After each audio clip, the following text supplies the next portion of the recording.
Hi guys, I am Coach Adrien, and as usual, I want to thank you for viewing.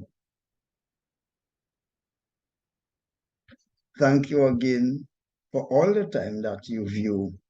You take time out to give me your love and support. An angry young man was heard saying to his scolding mom, and I quote, "I have one life to live. I have one life to live." What messages were that young generation sending to the old generation? If you can see it in this way, two ideas came to my mind. One, this is my life, and I must live it as I choose to. This is my life, and I must live it as I choose to. Two, Mom, let me enjoy myself. This is my life. When I die, I am finished. I think the disturbing underlying issue is existence. That is life, death, after death, and how these issues influence decision making and how they influence how people order their lives. Check the volume of literature on the subject of life, death, and afterlife. It seems that life cannot be valued without the knowledge of one's being or origin. Yes, this sounds philosophical, but it's true. Just take some time to consider it.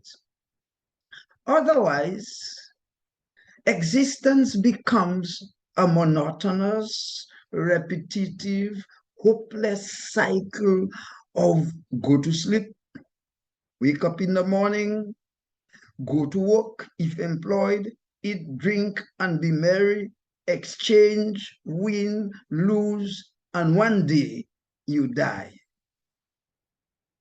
The point is, if man evolves, when simple becomes complex, progress stops. Life ends.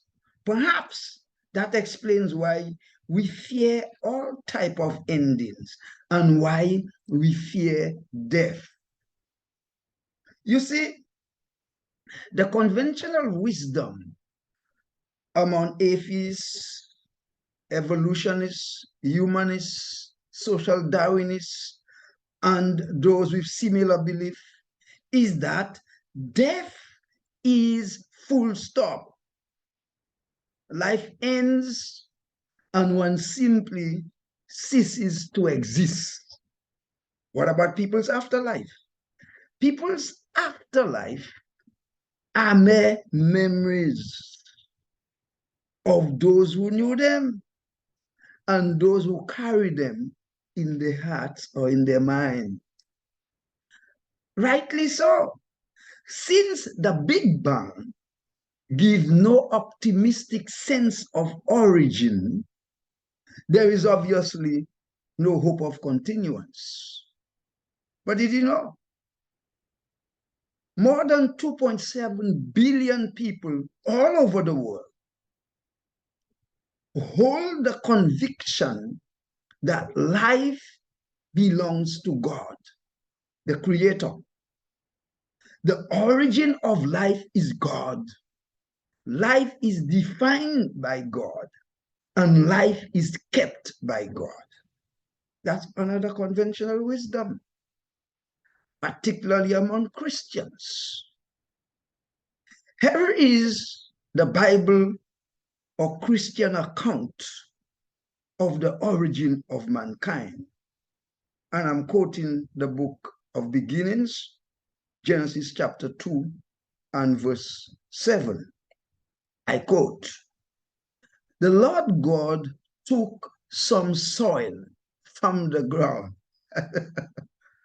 and found a man out of it.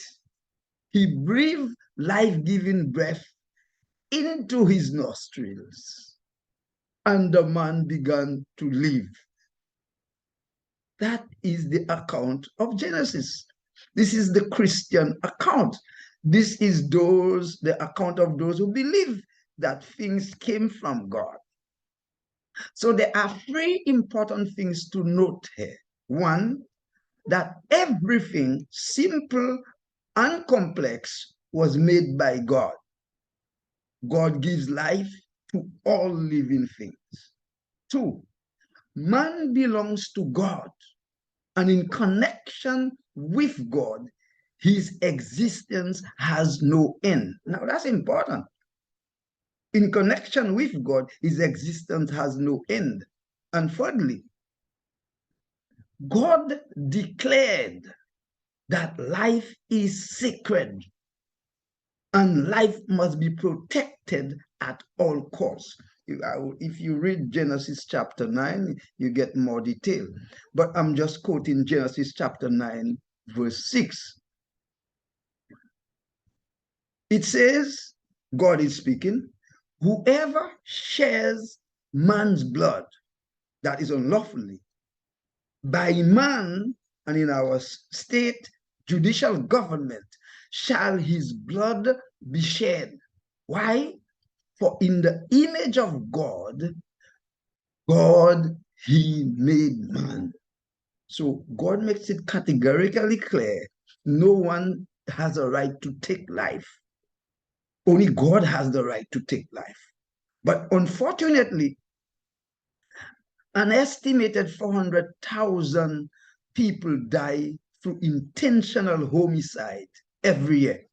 That is, unlawful death deliberately inflicted on a person by another person.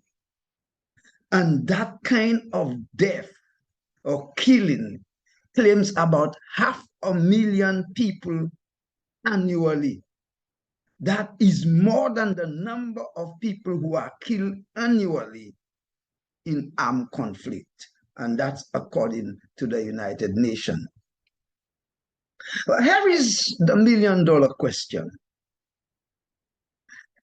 If life has no end, that is life in connection with God, how do we account for the million of dead Christians? It's a million-dollar question. The Apostle Paul explains it and calls it a mystery. In the book of 1 Corinthians chapter 15, he explains it, and in the book of 1 Thessalonians chapter 4. But let's look at the mystery that he explains in 1 Corinthians chapter 15. He calls it a mystery. I'm reading verse 51 and 52. Paul says, "Listen," speaking to his listeners, "I tell you a mystery. We will not all sleep, but we will be changed.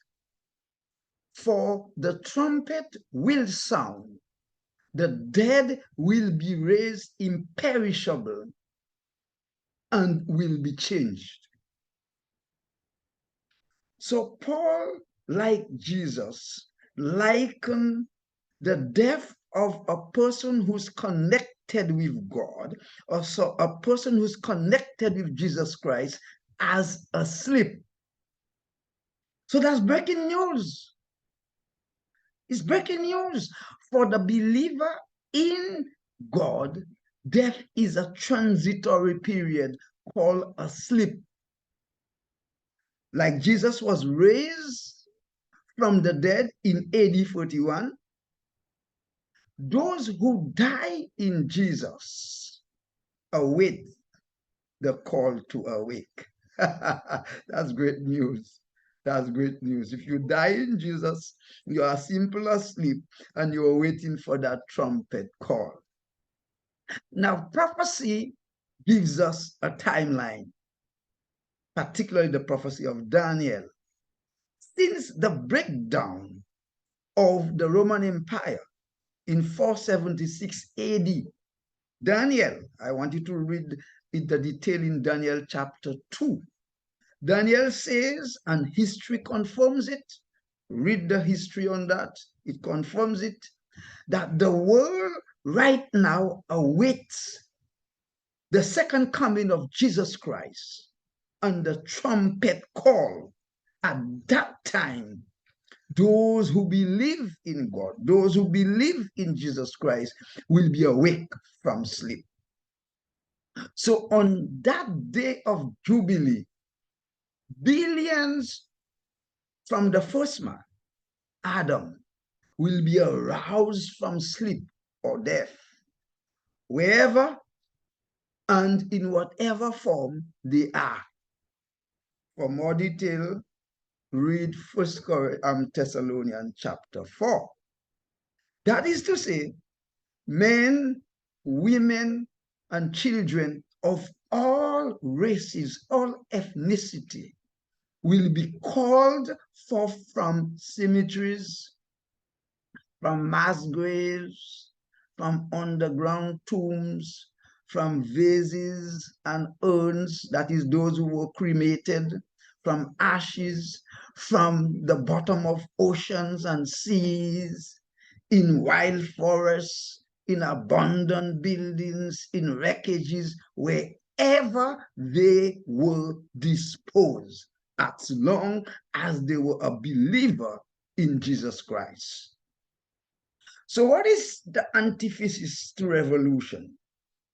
It is that life is not simply from simple to complex. Life came from God, and life comes from God in complex form. And eventually, according to Paul, flesh and blood will be changed to spirit, mortal man will become immortal, and perishable man will become imperishable. Oh, we are wait for that time. Now, this makes the cycle of sleeping, waking, working, exchanging, and dying purposeful. It allows us to live life and to approach life purposefully. And we always end our clinic by reminding ourselves of the two principles that help us make wise decisions. The first one is from William Penn. Wrong is wrong, even if everyone is doing it. Right is right, even if no one is doing it. And the second one is like unto it. Truth is truth, even if no one believes it. And a lie is a lie, even if everyone believes it. And finally, we always end with a word to the wise. Our word to the wise comes from Jesus Christ himself. And I'm reading John chapter 14 and verse 6. Jesus promised that, and he said, I am the only way to God. Jesus is the only way to God. And the real truth. Jesus is the only truth. And the only life. So Jesus said that for man who's created by God, who was separated by God, Jesus is the only way back to God. He's the only truth that will give us life. And he's the only life that will never end. For more information, check my website, please, www.goadrians.com. Please look out for a new video posted on my YouTube channel, LinkedIn, Facebook, and Twitter on the first day of each month. Please connect with me, connect with Coach Adrien via mobile or WhatsApp 869-668-9752 or via email peter@goadrians.com. As usual, thank you for viewing. I always ask you to subscribe and to like my video. Life in Jesus is forever. Life comes from God, and life in Jesus never ends. We are with that day.